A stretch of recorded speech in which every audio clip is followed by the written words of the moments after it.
कुछ लोग गुड़ खाइए, कुछ लोग काकवी खाइए, माने जिसको राब कहते हैं। जितना जाड़े का समय है ना, नवंबर दिसंबर जनवरी फरवरी तक राब भरपूर खा सकते हैं। दही में राब खाइए, दूध में राब खाइए, हलवा राब का बनाइए, गुड़ का हलवा बनाइए, गुड़ दही में खाइए, गुड़ दूध में खाइए। अब गुड़ को दूध और दही में खाने का नियम है, वो भागवत जी कहते हैं। वो कहते हैं जी दही में मिला के गुड़ खाया जाए, दही में मिला के गुड़ खाइए, दूध में गुड़ कभी मत मिलाइए, दूध में गुड़ कभी मत मिलाइए, दही में मिला के खाइए। तो दूध में कैसे खाएंगे जी? दूध में ऐसे खाएंगे कि पहले गुड़ खा लीजिए, पीछे से दूध पी लीजिए, या दूध पी लिया पीछे से थोड़ा गुड़ खा लीजिए। दूध में गुड़ मिला नहीं सकते, और दही में कभी भी बिना मिलाए मत खाइए। आप में से कोई बिहार वाले हैं ना, तो वहां पर एक बहुत बढ़िया व्यंजन मिलता है, उसका नाम है दही चूड़ा। दही चूड़ा ही कहते हैं, चूड़ा। ये मिथिला में मैंने खाया, और ऐसा अद्भुत है जो दुनिया में शायद कहीं ना हो। मिथिला में, मिथिला माने एक एरिया है बिहार का, करीब 8-10 जिले उसमें आते हैं। उन जिलों में जब भी आप जाएं तो मेहमान को वही परोस के लाते हैं। तो मैं भी मेहमान जैसा ही रहता हूं, तो मुझे हर घर में दही चूड़ा मिलता है। तो वो दही डाल के लाते हैं, ऊपर से गुड़ डाल के लाते हैं, दही के ऊपर गुड़ रहेगा। तो मैंने कई बार कहा कि अलग प्लेट में गुड़ ले आओ, तो वो कहते नहीं नहीं, आपको फिर खाना नहीं आता दही चूड़ा। तो पहले मुझे सच में नहीं मालूम था। अब जब ये मुझे पता चला बाघभट्ट चिकित्सा का, तब मेरी अकल में आया कि वो सब बाघभट्ट के चेले हैं। दही में गुड़ मिला के पहले से ही चिवड़ा पे रख के लाते। तो दही में गुड़ मिला के ही खाइए। अगर आप दही खा रहे हैं तो गुड़ मिला के ही खाइए। तो दही के कई दोष जो आपके लिए अनुकूल नहीं है वो भी खत्म हो जाते हैं। और दूध में गुड़ कभी भी मत मिलाइए। एक जगह तो वो ये कहते हैं कि दूध खाली पी लीजिए, गुड़ आगे पीछे खा लीजिए, वो ज्यादा बेहतर है। तो गुड़ खाइए, मेरा कहने का मतलब ये है। अब गुड़ के कितने प्रिपरेशन है हमारे घर में?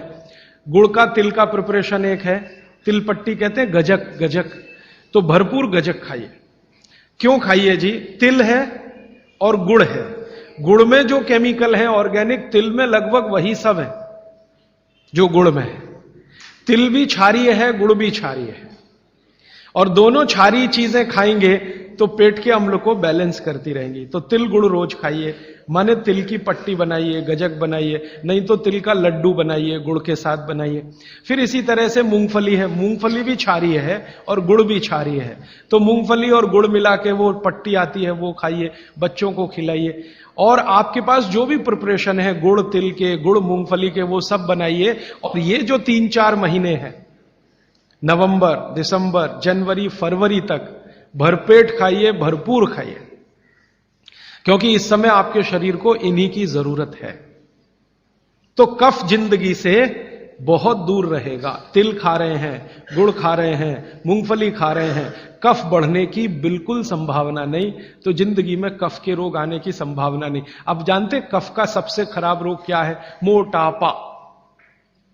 मोटापा कम करना है तो भरपेट गुड़ खाइए, भरपेट तिल खाइए, भरपेट मूंगफली खाइए, मोटापा भी कम हो जाएगा।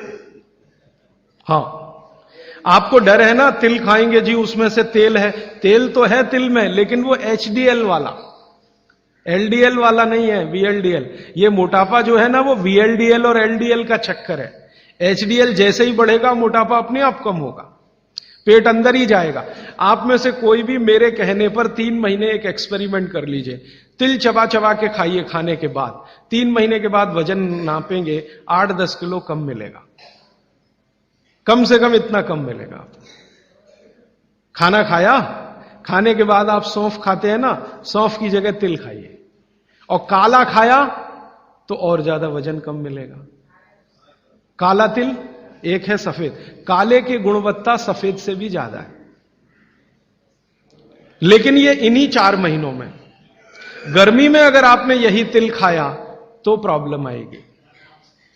भागवत जी कहते हैं कि तिल खाने का सबसे अच्छा समय वही है जो आज चल रहा है।